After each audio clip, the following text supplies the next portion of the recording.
Emma had always found old electronics fascinating. She frequented thrift stores and garage sales, collecting outdated televisions, radios, and other relics of the past. It was at a dusty pawn shop that she found the CRT television. It was bulky, heavy, and coated in grime, but something about its cracked screen and rusted knobs called to her.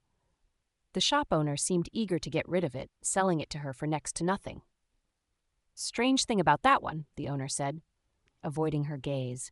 "People say it shows things you don't want to see. You sure you want it?" Emma laughed nervously and brushed off his comment. She had heard these stories before, urban legends designed to sell junk. Back at her apartment, she plugged in the television, eager to see if it even worked. The screen buzzed to life with static. She fiddled with the knobs, but there was no picture, just the crackling white noise of the static. Annoyed, she gave it a smack on the side. For a brief moment, the static flickered and the faint outline of a room appeared. It was her living room. Emma froze, staring at the screen. The camera angle was off, slightly tilted, as though someone was standing in the corner. She waved her hand in front of the TV. Nothing. She turned around to look behind her. The room was empty. When she turned back to the television, the scene had changed.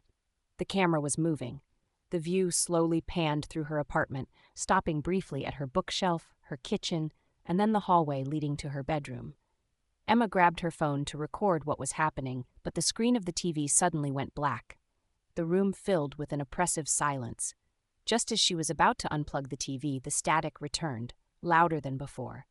This time, there was something in the room. A figure, tall and impossibly thin, stood in the corner. Its face was obscured, a dark void where features should be. Its head tilted slightly, as if it were looking directly at her through the screen. Emma's breath caught in her throat. She turned her head toward the corner of her room where the figure had appeared on the screen. Nothing was there. But when she looked back at the television, the figure was closer. It was now standing in the center of the room. Her phone buzzed in her hand. A text message. "Don't turn around."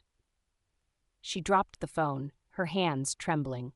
The TV screen flickered again, and now the figure was right in front of the screen, its empty face pressed against the glass.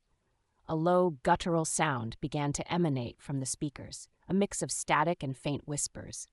Emma backed away, her heart pounding. The screen went black again. The silence was deafening. Then the TV crackled to life one last time, showing her own reflection. But it wasn't her.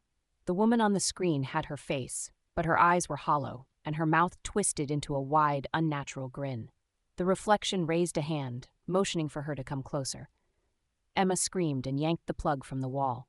The TV went dark, but the faint sound of static remained, lingering in the room. Slowly, she turned toward the corner where the figure had first appeared. This time it wasn't empty.